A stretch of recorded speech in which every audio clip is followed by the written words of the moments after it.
Gujarat's #1 engineering university, Sankalchand Patel University, 9642706257.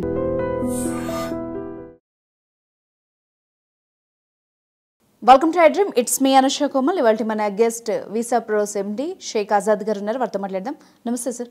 నమస్కారం. So ఇప్పుడు Trump నిర్ణయాలు భారత్కి మంచా చెడా ఎలా ఉండబోతోంది అన్నదే ఆసక్తికరంగా మారింది. ఫస్ట్ ఆఫ్ ఆల్ మనం తీసుకుంటే H1B వీసా గురించే. సో అందరిలో ఒక టెన్షన్, దీని మీద ఏమన్నా నిర్ణయం తీసుకునే అవకాశం ఉందా, ఉంటే కనుక మన వాళ్ళు ఎలా ఎఫెక్ట్ అయ్యే ఛాన్స్ ఉంటుంది?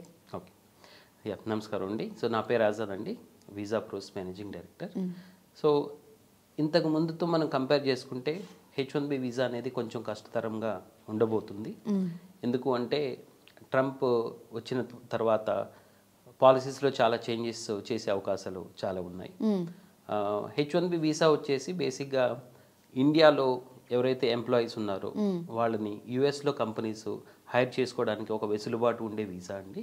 సో ఇది ఒక ఇండియా ఒకటే చెల్లించదు. H1B visa is world wide visa. ప్రపంచంలో ఎవరైనా సరే ఈ వీసాకి అప్లై చేసుకోవచ్చు. అమెరికాలో ఉండే కంపెనీస్ ప్రపంచంలో ఎవరైనా సరే వాళ్ళని హైర్ చేసుకోవచ్చు. సో ఆ కేటగిరీ వచ్చేసి H1B. This is a work visa అండి కంప్లీట్గా. సో ఈ వ్యాలిడిటీ ఆఫ్ వీసా వచ్చేసి 6 years ఉంటుంది. ఫస్ట్ 3 years ఇస్తారు, ఆ తర్వాత ఇంకొక 3 years కూడా ఎక్స్టెండ్ చేస్తారండి. సో ఇంత ముందుతో కంపేర్ చేసుకుంటే కొంచెం రూల్స్ కొంచెం కష్టతరంగా ఉండబోవచ్చు. మెయిన్గా మన ఇండియన్స్, ఇందులో దాదాపు మెజారిటీ ఆఫ్ పీపుల్ యుఎస్లో H1B వీసా మీద ఉన్నవాళ్ళు ఎవరు అంటే మేజర్గా ఇండియన్స్. అందులో కూడా టెక్ ఇండస్ట్రీకి సంబంధించిన వాళ్ళు ఎక్కువ మంది H1B వీసాని ఆప్ట్ చేసుకుంటారు. ఓకే. సో ఇంతకుముందుతో పోల్చుకుంటే కొన్ని పాలసీస్లో కొన్ని చేంజెస్ చేసే అవకాశాలు చాలా ఉన్నాయి. ఇంతకుముందుతో పోల్చుకుంటే అంత వెసులుబాటుగా ఉండకపోవచ్చు ఈ ప్రభుత్వం. కానీ వీటన్నిటికీ కాలమే చెప్తుంది. ముందుకు మనం వెళ్ళిన తర్వాత ఎటువంటి రూల్స్, ఎటువంటి చేంజెస్ చేస్తారనేది కాలమే నిర్ణయిస్తుంది. సో ఎటువంటి రూల్ చేంజ్ చేయాలన్నా సరే ఫస్ట్ అప్రూవల్ కూడా ఉండాలి from both the parties. So అలా అప్రూవ్ ఉన్న తర్వాతే వాళ్ళు ఎటువంటి నిర్ణయాలైనా తీసుకోగలుగుతారు. ఓకే. ఈ H1B వీసా వచ్చేసి అమెరికాలో ఉండే కంపెనీస్ ఒక క్యాండిడేట్ని హైర్ చేసుకోవాలి అంటే ఒక వీసా, బేసిక్గా H1B వీసా అనేది వాళ్ళకి వర్తిస్తుందండి. సో ఇది H1B వీసా అనేది ఎవ్రీ ఇయర్, ప్రతి సంవత్సరం కూడా ఓన్లీ లిమిట్ అంటే పరిమిత పరంగా మాత్రమే వీసాలు ఇస్తారు. సో టోటల్గా 65,000 వీసాలు ఉంటాయి. అందులో అమెరికాలో మాస్టర్స్ ఎవరైతే చేస్తారో వాళ్ళకి సపరేట్గా ఇంకొక 20,000 ఉంటాయి. సో మొత్తం కలిపి అరౌండ్ 85,000 వీసాస్ అనేవి ఉంటాయి. సో అదేవిధంగా ఇది ఓన్లీ ఐటీ వరకే పరిమితం కాకుండా ఎవరైతే స్కిల్డ్ వర్కర్స్ ఎవరైతే ఉన్నారో వాళ్ళందరికీ ఈ వీసా అప్లై చేసుకోవడానికి వర్తిస్తుంది. సో అమెరికాలో ఉండే కంపెనీస్ ప్రపంచం మొత్తం మీద ఒక స్కిల్డ్ వర్కర్ని అమెరికా తెప్పించుకొని అమెరికాలో వాళ్ళ కంపెనీకి వర్క్ చేయించుకునే వెసులుబాటు ఈ వీసా కల్పిస్తుంది. సో ముందుగా ఒక 3 సంవత్సరాలు వీసా ఇస్తారండి, తర్వాత ఇంకొక 3 సంవత్సరాలు దాన్ని ఎక్స్టెన్షన్ కూడా చేసుకోవచ్చు. సో ఈ H1B వీసా అనేది చాలామందికి ఒక టర్నింగ్ పాయింట్ లైఫ్లో. ఎందుకంటే H1B వీసా తర్వాత కూడా వాళ్ళు అక్కడ ఉండడానికి దాన్ని గ్రీన్ కార్డ్ కింద కూడా కన్వర్ట్ చేసుకునే వెసులుబాటు కూడా ఉంది. సో ఇంతకుముందు ప్రభుత్వంతో కంపేర్ చేసుకుంటే ఇప్పుడు వచ్చిన ట్రంప్ ప్రభుత్వం కొన్ని పాలసీస్లో చేంజెస్ చేసి ఈ H1B పాలసీస్ని కొంచెం కష్టతరం చేసే అవకాశం మనం చూడొచ్చు. సో ఇంతకుముందు ప్రభుత్వంతో పోల్చుకుంటే ఈ ప్రభుత్వం రూల్స్ అండ్ రెగ్యులేషన్స్, వీసా ఇచ్చేటప్పుడు కానీ యుఎస్లో వీసా అప్రూవ్ చేసే విధానంలో కానీ డాక్యుమెంటేషన్ పరంగా కానీ కొంత కష్టంగా చేసే అవకాశాలు మనకి ఉన్నాయి. సో ఎవరైతే స్టూడెంట్ వీసాస్ హోల్డర్స్ ఎవరైతే ఉంటారో ప్రపంచం మొత్తం మీద చాలామంది, కొన్ని కోట్ల మంది యుఎస్ వెళ్తారు. ఆ స్టూడెంట్ వీసాస్ నుంచి చాలామంది వర్క్ పర్మిట్గా కూడా కన్వర్ట్ చేసుకుంటారు.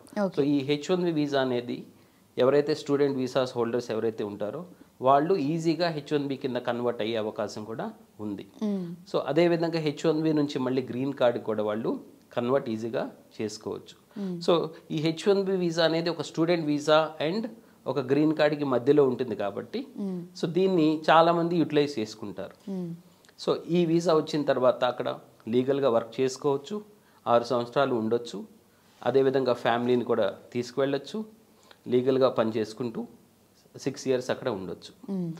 So this is a conversion between student visa and green card visa అండి. సో గ్రీన్ కార్డ్ అంటే అది పర్మనెంట్ రెసిడెన్సీ అంటారు, పిఆర్ అని కొన్ని దేశాల్లో అంటారు, స్పెసిఫిక్గా అమెరికాలో గ్రీన్ కార్డ్ అంటారండి.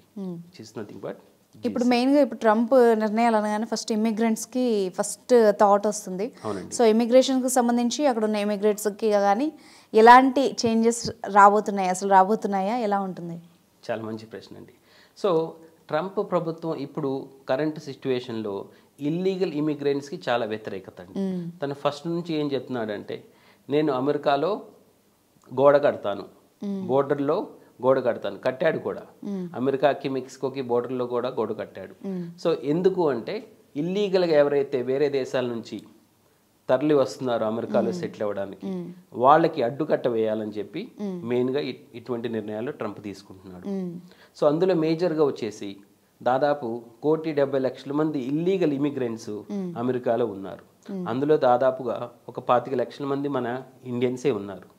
సో వీళ్ళకి చాలా కష్టతరం అవుతుంది. ఎందుకు అంటే ఒక దేశంలో మీరు ఇల్లీగల్గా ఉంటే సో ఆ దేశంలో చాలా ఎక్కువ రోజులు మీరు ఉండలేరు బేసిక్గా, ఎందుకంటే ఎవరైనా ఇల్లీగల్ ఇమిగ్రెంట్ కాబట్టి. సో వీళ్ళకి కష్టతరం అవుతుంది. చాలా కఠిన నిర్ణయాలు తీసుకునే అవకాశాలు ట్రంప్ చేయొచ్చు.